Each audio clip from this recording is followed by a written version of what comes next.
क्या आपके भी हाथों से पाँव में बहुत ज़्यादा पसीना निकलता है, शरीर से बहुत ज़्यादा पसीना निकलता है? तो ये वीडियो आप लोगों के लिए ही है। तो आज के वीडियो में हम बात करने वाले हैं हाइपर हाइड्रोसिस के बारे में, जिसको कि स्वेदाधिक्य हम हिंदी में बोल सकते हैं।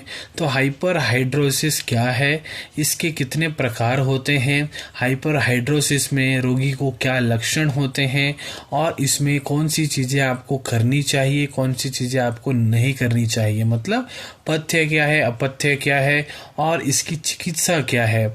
आयुर्वेदा में इसकी क्या चिकित्सा है, एलोपैथिक मेडिसिन में इसकी क्या चिकित्सा है, और यदि आपको ये समस्या हो रही है तो कौन से डॉक्टर को आपको मिलना चाहिए। पूरी जानकारी मैं आपको इस वीडियो में देने वाला हूं। वीडियो को शुरू से लेकर अंत तक ज़रूर देखें।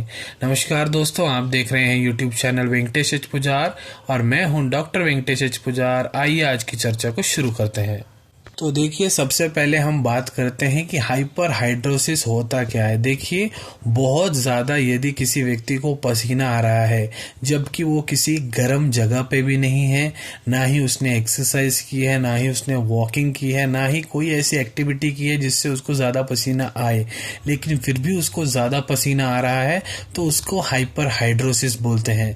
देखिए, हाइपर हाइड्रोसिस में क्या होता है, आपके शरीर में जो स्वेट ग्लैंड होते हैं वो ओवर एक्ट करना शुरू हो जाते हैं, तो उस वजह से आपको बहुत ज़्यादा पसीना आता है। कंपैरेटिवली आपके साथ जो दूसरे आदमी व्यक्ति खड़े हैं उनको पसीना नहीं आ रहा होगा, लेकिन आपको बहुत ज़्यादा पसीना आता है, तो इसको हाइपर हाइड्रोसिस बोला जाता है।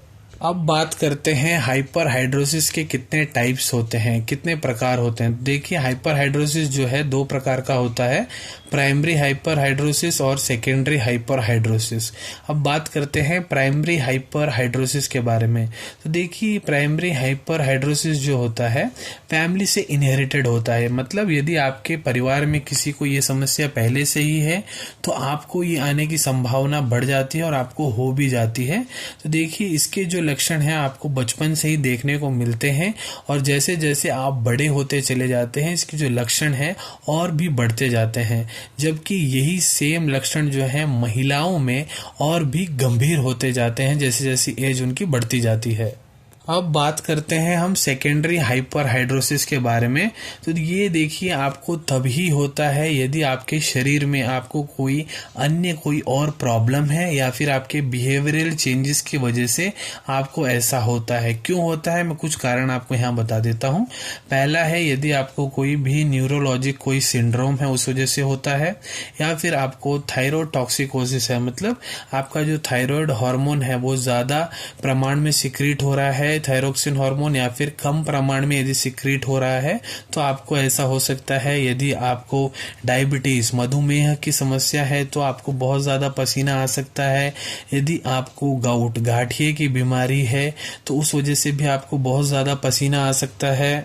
और ये प्रॉब्लम उन महिलाओं को भी होती है जिनको मेनोपॉज हो चुका है। एक पर्टिकुलर एज होने के बाद महिलाओं का जो पीरियड्स बंद हो जाता है, उन महिलाओं को भी ये समस्या हो सकती है। या फिर आप कोई ऐसा मेडिसिन वगैरह खा रहे हैं जिस वजह से बहुत ज़्यादा पसीना आता है, या फिर आप एक क्रॉनिक अल्कोहल ड्रिंकर है, मतलब बहुत लंबे टाइम से यदि आप शराब, मदिरा, दारू पी रहे हैं तो भी आपको इस तरीके से स्वेटिंग एक्सेसिव हो सकता है। या फिर आपको यदि कोई स्पाइनल कॉर्ड में इंजरी हो गई है, या फिर आपके शरीर में कैल्शियम की डेफिशिएंसी है, कैल्शियम की मात्रा कम है, या फिर आपको एक्रोमेगाली की समस्या है। तो देखिए, ये एक डिसऑर्डर होता है जिसमें से जो पिट्यूटरी ग्लैंड है आपका ग्रोथ हार्मोन को एक्सेसिव अमाउंट में प्रोड्यूस करता है, जिस वजह से स्वेटिंग ज़्यादा होती है। या फिर आपको एंग्जाइटी की प्रॉब्लम है, आप बहुत ज़्यादा घबराते हैं, बहुत ज़्यादा डर जाते हैं, तो इस वजह से भी आपको ज़्यादा पसीना आ सकता है। अब बात करते हैं हाइपर हाइड्रोसिस यदि किसी पेशेंट को समस्या है तो उसमें क्या क्या लक्षण सामान्य देखने को मिलते हैं। तो देखिए, उनके जो हथेलियां हैं, हथेलियों में से बहुत ज़्यादा पानी निकलता रहता है, या फिर उनके जो पाँव के नीचे जो है वहाँ से बहुत ज़्यादा पानी आता रहता है, या फिर उनके बगल से बहुत ज़्यादा पानी निकलता है। तो आपने बहुत सारे लोगों को देखा भी होगा जो शर्ट टी शर्ट वगैरह पहनते हैं उनका बगल एकदम से भीग जाता है, वो एक्सेसिव स्वेटिंग के कारण होता है या फिर उनके चेहरे से बहुत ज़्यादा पानी टपकता रहता है या फिर उनके बॉडी से बहुत ज़्यादा स्वेटिंग होता है और उनके जो फुट हैं पाँव के नीचे से भी बहुत ज़्यादा पसीना आता है। तो ये सब लक्षण होते हैं। और कई कई पेशेंट्स के तो ये हाल होता है कि जस्ट वो खड़े भी हैं तो उनका ऐसा फेस से जैसे कि किसी ने कपड़ा निचोड़ दिया, उस तरीके से पानी आता रहता है। तो ये सब लक्षण होते हैं। अब मैं यहाँ पे आपको पथ्य अपथ्य के बारे में बता के देने वाला हूँ, आपको कौन सी चीज़ें करनी चाहिए, कौन सी चीज़ें नहीं करनी चाहिए यदि आपको हाइपर हाइड्रोसिस की समस्या है। तो देखिए, यदि आपको ये समस्या है तो आप एक टब में गुनगुना पानी ले लें और गुनगुने पानी में थोड़ा सा नमक मिला दें।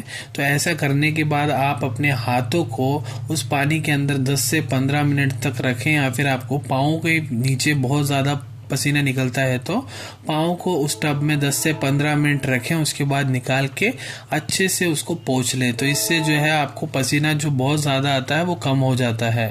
ये जो एक्टिविटी मैंने अभी आपको बताई है इसको आप दिन में एक बार कर सकते हैं। यदि आप शूज़ वगैरह पहन रहे हैं, चप्पल्स वगैरह, स्लीपर्स वगैरह पहन रहे हैं तो ऐसे इस्तेमाल कीजिए जिससे जो है हवा अंदर बाहर आ सके। और आप बहुत एकदम ढीले ढाले कपड़े पहने और जुराबे भी आप एकदम ढीली ढाले ही पहने जिससे कि एयर जो है अंदर बाहर आ सके। यदि आप कोई शूज़ वगैरह पहन रहे हैं तो मेक श्योर करें कि उसमें किसी भी तरीके का प्लास्टिक या फिर कोई भी सिंथेटिक फाइबर ना हो। और जब भी आप लोग नहा के बाहर निकलते हो तो मेक श्योर करें आपके हाथों में जो उंगलियां हैं उसके बीच में, पाँव की उंगलियां जो हैं उसके बीच में आप अच्छे से टॉवल से उसको पोंछ लें ताकि आगे आपको फंगल इन्फेक्शन ना हो। और नहाते वक्त आप लोगों को एक अच्छे से खुशबूदार साबुन का इस्तेमाल करना है जिससे कि आपके जो स्वेटिंग के कारण शरीर से कुछ बदबू आ रही है तो वो थोड़ी कम हो जाए। और आपको अपने बगल के बाल जो हैं अच्छी तरीके से हमेशा शेव रखने चाहिए। और आपको एंटी पर्सपिरेंट डिओड्रेंट का इस्तेमाल करना है बगल में ताकि वहाँ से ज़्यादा पसीना ना आए। या फिर आप अपने गर्दन में या फिर बगल में पाउडर का भी इस्तेमाल कर सकते हैं दिन में 2 बार जिससे कि वहाँ पे ज़्यादा पसीना ना आए। और हमेशा आप ढीले ढाले कपड़े ही पहने और कपड़े हमेशा आप जो पहन रहे हैं उनको अच्छे से साफ करके ही पहने। और खाने में देखिए, आप लोगों को हमेशा लहसुन नहीं खाना है, प्याज ज़्यादा नहीं खाना है, कड़ी पत्ता ज़्यादा नहीं खाना है, मछली का सेवन ज़्यादा नहीं करना है क्योंकि कैफीन रिच प्रोडक्ट जो हैं आपके शरीर से दुर्गंध को और ज़्यादा बढ़ा देते हैं। अब मैं आपको यहाँ बता के देने वाला हूँ एलोपैथिक ट्रीटमेंट के बारे में। तो डॉक्टर जनरली आपको क्या इसमें ट्रीटमेंट देते हैं, तो देखिए, पहले वो आपको टॉपिकल क्रीम सजेस्ट करते हैं जैसे कि जिसमें एल्यूमिनियम क्लोराइड हेक्साहाइड्रेट हो जैसे कि ड्राइक्लो। और आपको ओरल मेडिकेशंस दी जाती हैं जैसे कि anti cholinergic tablets, tranquilliser tablets या फिर कुछ कंडीशन में कैल्शियम सप्लीमेंट्स भी आपको दी जाती हैं। यदि इससे भी कंट्रोल नहीं हो रहा है तो इसका परमानेंट सोल्यूशन करने के लिए इंजेक्शंस लगाई जाती हैं, बोटॉक्स इंजेक्शन, जहां पे आपका स्वेटिंग एरिया है जैसे कि बगल में जो एक्जिला है वहां पर प्लास्टिक सर्जन जो है या फिर कॉस्मेटिक सर्जन जो है डायरेक्ट वहीं पे आपको इंजेक्शन लगाते हैं। बात करते हैं अब इसके आयुर्वेदिक ट्रीटमेंट एस्पेक्ट के बारे में जो कि मैं अपने पेशेंट्स को कॉमनली सजेस्ट करता हूँ। तो देखिए, आयुर्वेद में जो हाइपर हाइड्रोसिस है इसको स्वेदाधिक्य बोला गया है। तो ये क्यों होता है? जब आपके शरीर में पित्त दोष जो है जब बढ़ जाता है उस वजह से आपको एक्सेसिव स्वेटिंग होता है। तो इसमें देखिए मेध्य द्रव्यास दिए जाते हैं जैसे कि वचा, जटामांसी, ज्योतिषमती, ऐन्द्री, कुष्मांडा, ये सब आपको दिया जाता है। और आपको इसमें स्तंभन चिकित्सा दी जाती है जिसको कि ब्लॉकिंग थेरेपी बोल सकते हैं।